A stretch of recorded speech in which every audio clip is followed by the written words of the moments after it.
So, the Eagles put the pads on and started practicing. Really and honestly, the heart of the season and the heart of making these roster decisions really started happening today. So, let's go ahead, let's dive into some of the information. Let's talk about it, guys. Oh, yeah, by the way, what a catch by Jalen Reagor.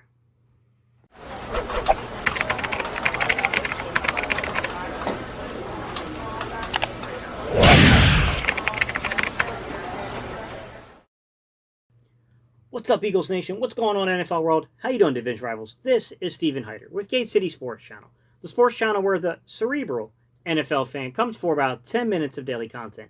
Good morning, good afternoon, or good evening, whenever it is you get around to watching us. Once again, guys, my name is Steven Hyder, and this is Gate City Sports Channel. All right, y'all, today's topic. Look, the Eagles started off on 10-10-10 drills.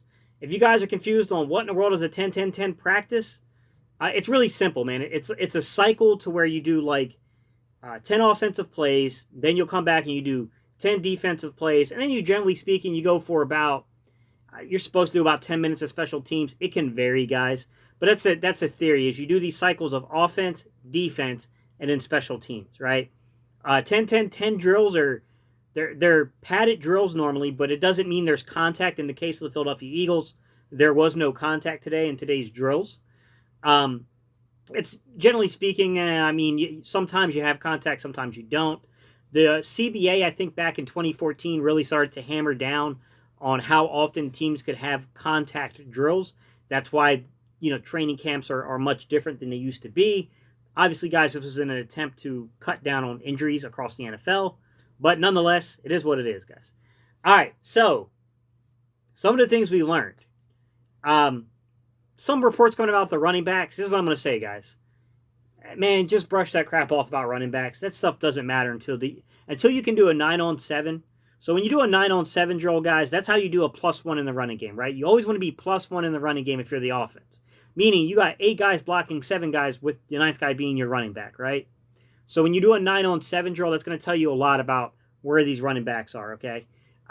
Some might get some work in some 7-on-7 drills. You'll see a little bit here and there, but for the most part, it's going to be those 9-on-7 drills that are going to tell you about the running backs.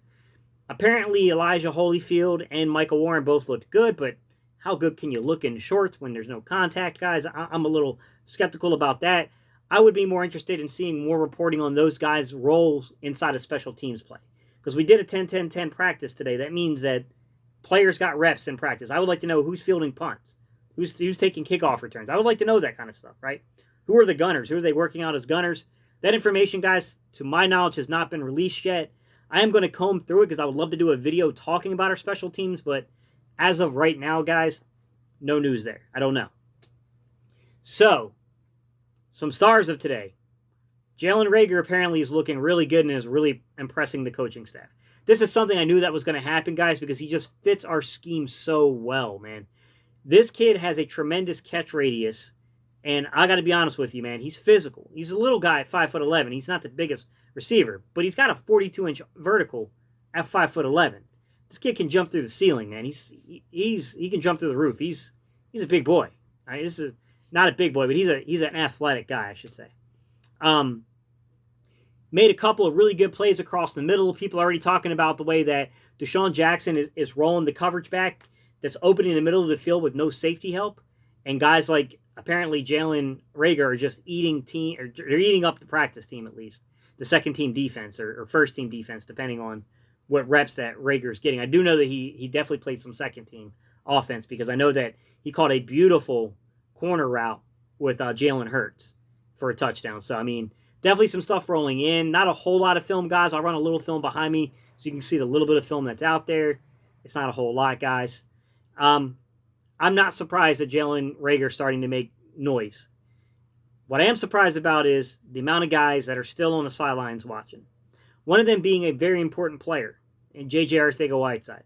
This is a really, really important camp for J.J. Arcega-Whiteside, and he's sitting out there watching as guys like Jalen Reagor are out there making plays. Quez Watkins is out there making plays. And even John Hightower apparently made a nice little fade route play, made a play on a fade route. So, this is a big camp for J.J. Arcega-Whiteside. And I heard that it's not anything serious. It's just a lower body injury. It's nothing serious. It's more precautionary than anything. But this is a guy personally I think has to be on the field showing stuff. Um, Simply put, what he did last season is not acceptable. He's got to be a pretty big part of this offense this year. And, I don't know what to say or what to do. I mean, I can't say one thing or another because we don't know anything yet. He just hasn't touched the field yet for us to really analyze anything. In terms of some other news and notes that are coming out there, apparently Nate Sudfeld did a lot of checking down today. I did catch wind of that, guys, that in the drill they played a lot of, I guess, deep coverage on him. He couldn't really air it out. He had to check it down quite a bit. I heard that in reverse, I heard that Jalen Hurts definitely was mobile out there today, and he threw a couple of really nice on-target passes. To me, that's, Jalen Hurts can probably make 85-90% of all the throws in the playbook. I don't doubt that. He's got the arm power. My concern with Jalen Hurts has nothing to do with his actual arm strength. I think he's got an adequate arm. Now, he's got some issues when he's throwing across the field, like, trying to get, that's a little different. It's hard for most quarterbacks to make that throw. But I thought it was nice that he's been accurate. I mean, he had a very elongated throwing motion, guys. That's what was the first thing that stood out to me on film when I broke down film on Jalen Hurts was just how elongated that throw, that release is, man. That's bad mojo. Some guys have gotten away with it, guys. Don't get me wrong. Phillip Rivers is a guy that I love. NC State guy myself. He has a very elongated throw himself. He's got a weird release that's kind of to the side, but that's not typical, and it can get you in a lot of trouble.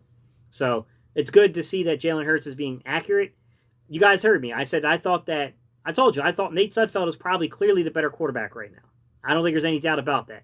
But if Jalen Hurts, if I'm the coach and I'm in the front office, if Jalen Hurts can show me that he has at least enough of the tools that we can put it together in a game or two stretch with him, I probably wouldn't carry Nate Sudfeld personally.